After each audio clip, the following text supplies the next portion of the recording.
Inter കാസ്റ്റിന് like ആ ഒരു factor ഉണ്ടല്ലോ. അപ്പൊ ലൈക്ക് നിങ്ങൾ വീട്ടിൽ സംസാരിക്കും. ഇപ്പം സൽമാൻ വിളിച്ച് ചോദിച്ചല്ലോ നമുക്ക് കല്യാണം കഴിക്കാം എന്ന് പറഞ്ഞപ്പം അതെങ്ങനെയാണ് വീട്ടില് പ്രസന്റ് ചെയ്തത്? അത് വീട്ടില് ഇവളുടെ വീട്ടിൽ ഓൾറെഡി ഇവർക്ക് എൻ്റെ അടുത്തുള്ള ഒരു ഇൻട്രസ്റ്റ് അല്ലെങ്കിൽ എൻ്റെ അടുത്തുള്ള ഒരു താല്പര്യം അറിയാം, ഞങ്ങളുടെ കോൺടാക്റ്റും കാര്യങ്ങളൊക്കെ അറിയായിരുന്നു. സോ രജിസ്റ്റർ വിവാഹത്തിന്റെ രജിസ്റ്റർ മാരേജിന്റെ ഇത് വീഡിയോ കണ്ട എല്ലാവർക്കും മനസ്സിലായിട്ടുണ്ടാവും രണ്ടാളുടെ വീട്ടുകാരും ഇല്ല. വിച്ച് മീൻസ് ദാറ്റ് ഒബ്വിയസ്ലി അവിടെ നിന്ന് ഒരു എതിർപ്പുണ്ട്, അല്ലാതെ ചില പ്രശ്നങ്ങളൊക്കെ ഉണ്ട്. പക്ഷെ വെരി ലക്കിലി അന്ന് രജിസ്റ്റർ മാരേജിന് അന്ന് ഇവളുടെ അച്ഛൻ വന്നു. അവിടെ അച്ഛനെ കണ്ടപ്പോ പുള്ളിയത് കുറച്ച് ഷോക്കായി. പിക്ചർ ക്ലിക്ക് ചെയ്തോണ്ടിരിക്കുകയാണ്. പെട്ടെന്ന് വിളിക്കാൻ ഇതാരോ വിളിക്കാത്തൊരു ഗസ്റ്റ്. പക്ഷെ പുള്ളിക്കാരൻ ഭയങ്കര കൂളായിരുന്നു. വന്നിട്ട് പറഞ്ഞു എന്തായാലും നിങ്ങൾ ഇത്ര വരെ ആയില്ലേ, സോ നല്ലൊരു ജീവിക്ക് ബ്ലസ് ചെയ്തു. കൂടെ നിന്ന് പിക്ചർ ഒക്കെ എടുത്ത്. പക്ഷെ ആക്ച്വലി ഒരു അബദ്ധം പറ്റി എന്താ വെച്ചാൽ ഞങ്ങൾ പിക്ചർ എടുത്തില്ല. ഞങ്ങളത് റിയലൈസ് ചെയ്യാൻ കുറെ ടൈം എടുത്തു. കാരണം ഒരു പ്രശ്നം ഞങ്ങള് ഉള്ളിന്റെ പ്രതീക്ഷിച്ച് നിൽക്കായിരുന്നു, ആരെങ്കിലും ഒക്കെ വരുമെന്നുള്ളത്. പക്ഷെ അച്ഛൻ വന്നിട്ട് ഭയങ്കര കൂളായിരുന്നു. പുള്ളിക്ക് അതിന്റെ അടുത്ത് സംസാരിച്ചു, എൻ്റെ അടുത്ത് സംസാരിച്ചു. മോളെ പൊന്നു പോലെ നോക്കണേ എന്നൊക്കെ പറഞ്ഞു. പൊന്നല്ലേ? മുക്കുകൊണ്ടാണോ? അപ്പൊ അങ്ങനെയൊക്കെ നന്നായിട്ട് നോക്കണം എന്നൊക്കെ പറഞ്ഞിട്ട് ഭയങ്കര ഹാപ്പി ആയിട്ട് ഫോട്ടോ ഒക്കെ എടുത്തിട്ടാണ് പോയത്. അപ്പൊ അമ്മക്കൊക്കെ അമ്മേന്റെ അടുത്ത് സംസാരിച്ചു, പുള്ളിക്കാത്തിയല്ല അമ്മേന്റെ അടുത്ത് സംസാരിച്ചു. അങ്ങനെ അപ്പൊ എന്റെ വീട്ടിൽ നിന്നും ഇതേപോലുള്ള അലർച്ചിലുള്ള എതിർപ്പും കാര്യങ്ങളൊക്കെ ഉണ്ടായിരുന്നു. അപ്പൊ റീസെന്റ് ഇപ്പൊ ഇന്ന് ഉമ്മച്ചി വിളിച്ച് സംസാരിച്ചു, ഉമ്മച്ചി മെസ്സേജ് ഒക്കെ അയച്ചു. It's all getting good, going good.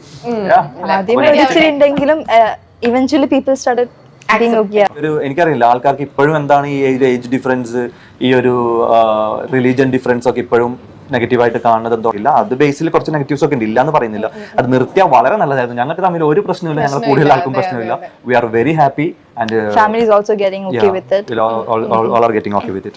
ഈ കാസ്റ്റിന്റെ പേരിൽ എന്തെങ്കിലും നെഗറ്റീവ് കമന്റ്സ് ഫേസ് ചെയ്യേണ്ട വന്നിട്ടുണ്ട്? തീർച്ചയായിട്ടും. ഞാൻ പറഞ്ഞല്ലോ ഈ വരുന്ന ഒരു 0.5% നെഗറ്റീവ്സ് വരുന്നത് ഈ റിലീജിയനും ഈ ഒരു ഏജ് ഡിഫറൻസ് പിന്നെയും കുഴപ്പമില്ല. റിലീജിയന്റെ ബേസിൽ ഒരുപാടുണ്ട്. സൽമാനും മേഘയുടെയും കല്യാണം. അപ്പൊ ഇതാണ് ഇപ്പൊ 2-3 ദിവസമായിട്ട് സോഷ്യൽ മീഡിയ കടന്ന് ഭയങ്കരമായിട്ട് ചർച്ച ചെയ്തോണ്ടിരിക്കണം. 2-3 ദിവസമല്ലേ ഇവരെ കല്യാണം കഴിഞ്ഞപ്പോൾ തുടങ്ങി ഇത് തന്നെയാണ് ചർച്ച ചെയ്തോണ്ടിരിക്കണം മെയിൻ ആയിട്ടും. അപ്പൊ ഈ ഒരു സംഭവം എന്താന്ന് കഴിഞ്ഞാൽ ഇവര് രണ്ടുപേരും സീരിയൽ നടന്മാരാണ്. അപ്പൊ ഇവർ സീരിയലൊക്കെ കാണുന്നവർക്ക് ഇവരെ അറിയായിരിക്കും. ഞാൻ അധികം കാണാത്തതുകൊണ്ട് തന്നെ ഞാനിപ്പോ ഒരു കല്യാണം കഴിഞ്ഞപ്പോഴാണ് ഇങ്ങനെ രണ്ടുപേരുണ്ടെന്ന് തന്നെ ഞാൻ അറിഞ്ഞത്. അപ്പൊ എന്തായാലും അവിടെ നിൽക്കട്ടെ. അപ്പൊ ഇവർ ഈ ഒരു കല്യാണം ഇത്രയും വിവാദമാവാനായിട്ട്, ഇത് അത്യാവശ്യം വിവാദവും കാര്യങ്ങളൊക്കെ ആയിട്ടുണ്ട് നമ്മുടെ സോഷ്യൽ മീഡിയനകത്ത്. അപ്പൊ ഇങ്ങനെ വിവാദമാവാനായിട്ടുണ്ടായ കാര്യം എന്താന്ന് നോക്കിക്കഴിഞ്ഞ് കഴിഞ്ഞാൽ കുറച്ച് കാര്യങ്ങളുണ്ട് കേട്ടോ. അപ്പൊ ഒന്നെന്ന് പറഞ്ഞു കഴിഞ്ഞാൽ ഇവർ രണ്ടുപേരുടെയും മതമാണോ ഒന്നാമത്തെ വിഷയം. കാര്യം ഇവരതിനകത്ത് നമ്മൾ നോക്കിക്കഴിഞ്ഞാൽ ചെക്കൻ എന്ന് പറഞ്ഞാൽ മുസ്ലിമാണ്, അതേപോലെ തന്നെ പെണ്ണെന്ന് പറഞ്ഞാൽ ഹിന്ദുവാണ്. അതാണ് ഒന്നാമത്തെ വിഷയം. പിന്നെ രണ്ടാമത്തെ വിഷയം എന്ന് പറഞ്ഞാൽ ഇവർ രണ്ടുപേരും പ്രായമാണ് രണ്ടാമത്തെ വിഷയം. രണ്ടാമത്തെ പ്രായം എന്ന് പറയുമ്പോഴത്തേക്ക് ഇവിടെ പെണ്ണിന്റെ വയസ്സ് എന്ന് പറഞ്ഞാൽ 19 വയസ്സാണ് പെണ്ണിന്, അതേപോലെ ചെക്കന്റെ വയസ്സ് എന്ന് പറഞ്ഞാൽ 33 വയസ്സാണ് ചെക്കന്. അതാണ് രണ്ടാമത്തെ വിഷയം. ഇനി മൂന്നാമത്തെ വിഷയം എന്ന് പറഞ്ഞാൽ ഇവരെ രണ്ടുപേരും രജിസ്റ്റർ മാരേജ് ആണ് ഇവർ ചെയ്തേക്കുന്നത്. അപ്പൊ ഇതാണ് മൂന്നാമത്തെ വിഷയം. അപ്പൊ ഈ ഒരു 3 വിഷയങ്ങളുമാണ് നമുക്ക് ഇവിടെ പറയാനുള്ളത്. അപ്പൊ ആദ്യം തന്നെ ഞാൻ പറഞ്ഞേക്കാം, ഇവരിപ്പോ ഈ ആദ്യത്തെ നമ്മൾ വിഷയം നോക്കണമെങ്കിൽ ഇവർ തമ്മിലുള്ള മതം. ഈ മതം എന്ന് പറയുന്ന സാധനത്തിനോട് ഞാൻ തീരെ യോജിക്കാത്തൊരു സംഭവമാണ് ഈ മതം. കാര്യം എന്തിനാണ് ഈ മതം തന്നെ ഉണ്ടാക്കിയത് തന്നെ? കാര്യം മനുഷ്യന്മാരെ വിഭജിക്കാൻ വേണ്ടിയിട്ടാണ്. അതായത് മര്യാദയ്ക്ക് പോകുന്ന മനുഷ്യന്മാരെ വേർതിരിച്ച് നീ ഇന്ന മതമാണ്, നീ ഇന്ന കാറ്റഗറി ആണെന്ന് പറഞ്ഞ് മനുഷ്യന്മാരെ തന്നെ വേർതിരിക്കാൻ വേണ്ടിയിട്ടാണ് ഈ മതം എന്ന് പറയുന്ന സാധനം തന്നെ ഉണ്ടാക്കിയേക്കണത്. അതിനകത്ത് ഇപ്പൊ ഈ ദൈവം വരും, ഈ ദൈവത്തിനെ മതത്തിനെ എല്ലാം ഉണ്ടാക്കിയേക്കണത് തന്നെ എൻഡ് ഓഫ് ദ ഡേ മനുഷ്യനാണെന്നുള്ളതാണ് ഇതിന്റെ ഏറ്റവും വലിയൊരു കോമഡി എന്ന് പറഞ്ഞു കഴിഞ്ഞാൽ. എന്നിട്ട് ആ ഉണ്ടാക്കിയേക്കണ മതത്തിന് വേണ്ടിയിട്ട് ഈ മനുഷ്യൻ തന്നെ കിടന്ന് അടി കൂടും. അപ്പൊ അതാണ് ഇവിടെ നടക്കുന്നത്. അപ്പൊ ഈ മതം എന്ന് പറയുന്ന സാധനം ഇപ്പോഴും പലരും ഈ പറയാറുണ്ട്, അതായത് ഈ മതമൊന്നും ഇപ്പില്ല, മതമൊന്നും ഇല്ല എന്നല്ല, ഈ മതമൊന്നും ഇപ്പൊ ആൾക്കാർ നോക്കാറില്ല, കല്യാണം കഴിക്കാൻ റിലീജിയനൊന്നും നോക്കാറില്ല എന്നൊക്കെ ഇപ്പൊ പലരും പറഞ്ഞ് ഞാൻ കേട്ടിട്ടുണ്ട്. പക്ഷെ എന്നാലും ഇപ്പോഴും നമ്മളൊന്നും കൂടുതലൊന്നും മുമ്പോട്ട് പോയിട്ടില്ല. ഇപ്പോഴും ഒരു ചെക്കനും പെണ്ണും കല്യാണം കഴിച്ചു കഴിഞ്ഞാൽ അവർ നോക്കുന്നത്, കുറെ പേരൊക്കെ നോക്കുന്നത് ഇപ്പോഴും അതൊക്കെ തന്നെയാണ്. അപ്പൊ അതുകൊണ്ട് തന്നെ വലിയ മാറ്റമൊന്നും വന്നിട്ടില്ല. നമ്മളിപ്പോഴും വലിയ മാറ്റമൊന്നും വന്നിട്ടില്ല, എന്നാൽ കുറേയൊക്കെ മാറ്റവും വന്നിട്ടുണ്ട്. അങ്ങനത്തെ ഒരു സിറ്റുവേഷനകത്താണ് നമ്മൾ ഇരിക്കുന്നത്. അപ്പൊ അതാണ് മതത്തിന്റെ കേസി പറയാനുള്ളത്. ഇനിയിപ്പോ രണ്ടാമത്തെ ഇവരെ പ്രായം.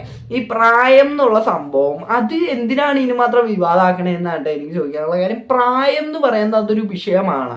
ഇതൊക്കെയുള്ള വിഷയമാണ്. കാര്യം അവർക്ക് ആ ഒരു പ്രായം വിഷയമല്ല. ഇപ്പൊ ഈ പെണ്ണിന് ആ ചെക്കൻ അത്രയും പ്രായമുള്ളതും അതേപോലെ ചെക്കന് ആ പെണ്ണ് ഇത്രയും പ്രായം കുറഞ്ഞതും അവർക്ക് രണ്ടുപേർക്കും വിഷയമല്ല. പിന്നെ ഇത് ആർക്കാണ് വിഷയം? പിന്നെ പലരും പറഞ്ഞു കേട്ട് അതായത് ഇവർ രണ്ടുപേരും അതായത് അല്ലെങ്കിൽ ഈ പെണ്ണിന് ഇത്രയും ചെറിയ പ്രായത്തിനകത്ത് കല്യാണം കഴിക്കുന്നത് അത് ഒരു തെറ്റായിട്ടുള്ളൊരു മെസ്സേജ് ആയിട്ട് മാറും എന്നൊക്കെ പലരും പറഞ്ഞു കേട്ടായിരുന്നു. അതിനോടൊന്നും ഞാൻ തീരെ യോജിക്കുള്ള കാര്യം അവരുടെ ലൈഫാണ്, അവരുടെ ലൈഫ് എങ്ങനെ വേണം എന്നൊക്കെ തീരുമാനിക്കേണ്ടത് അവരാണ്.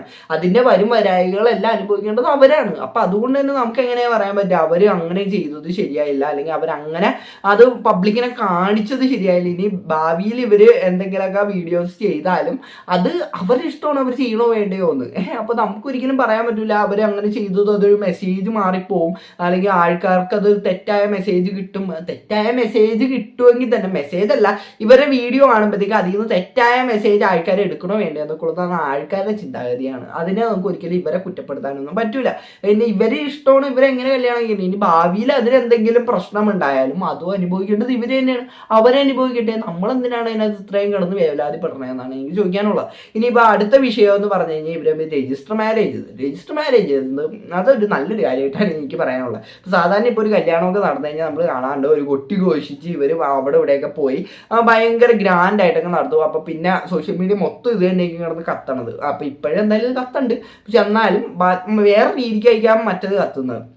അപ്പോൾ എന്തായാലും എനിക്ക് ഇതേപോലുള്ള സിമ്പിളായിട്ടുള്ള മാരേജും കാര്യങ്ങളൊക്കെ ആയിട്ടാണ് എനിക്കിഷ്ടം. എനിക്ക് അധികം ഇങ്ങനെ കുട്ടി കുറിച്ചിട്ടുള്ള പരിപാടികളൊന്നും എനിക്ക് വലിയ താല്പര്യമില്ല. അതെൻ്റെ ഇഷ്ടമാണ്. അതേപോലെ തന്നെ അയക്കാൻ ചിലപ്പോൾ അവർ അതുകൊണ്ട് തന്നെ പല റീസൺ ഉണ്ട്. ഒന്ന് ചെലവ്, അത് ഭയങ്കരമായിട്ടുള്ള ചെലവ് ഈ കല്യാണം എന്ന് പറഞ്ഞിട്ട് തന്നെ പൊട്ടും. പിന്നെ അതെന്ന് പറഞ്ഞാൽ ഈ എല്ലാവരെയും മന്നവരും പോണവനൊക്കെ അറിയോ എന്ന് ചോദിച്ചാൽ ഇങ്ങനെ കൈ കൊടുത്തിട്ടിരിക്കുക. അതൊക്കെ എന്ത് ശോകം പരിപാടിയാണത്.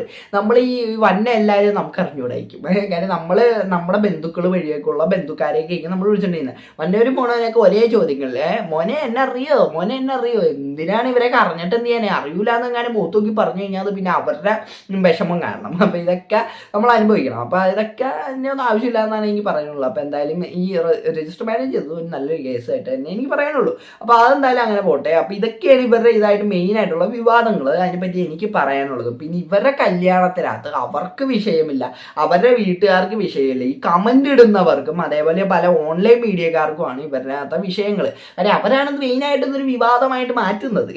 അപ്പൊ ഇവരുടെ ഈ ഒരു കല്യാണം നടന്നതിനകത്ത് കാണുന്നവർക്കാണെങ്കിലും ചിലപ്പോൾ തോന്നാത്ത പല കാര്യങ്ങളും ഈ ഓൺലൈൻ മീഡിയക്കാരെ എഴുതി പിടിപ്പിക്കുമ്പോഴായിരിക്കും ഇവര് ചിന്തിക്കണം, ഇങ്ങനെയൊക്കെ വിഷയങ്ങളുണ്ടാ എന്നൊക്കെയുള്ള രീതിക്ക് അപ്പോഴായിരിക്കും നോക്കണത്. അപ്പൊ എനിക്ക് അത്രയാണ് ഇതിനകത്ത് പറയാനുള്ളത്. അപ്പൊ ഈ അനാവശ്യ വിവാദങ്ങളായിട്ടാണ് ഇതൊക്കെ തോന്നുന്നത്. അപ്പൊ എന്താണ് ഇതിനെപ്പറ്റി നിങ്ങൾക്ക് പറയാനുള്ളത്? ഈ വീഡിയോ കമന്റ് വീഡിയോ ഇഷ്ടപ്പെട്ട എല്ലാവരും സബ്സ്ക്രൈബ് ചെയ്യാം. പിള്ളേർക്ക് ബിസി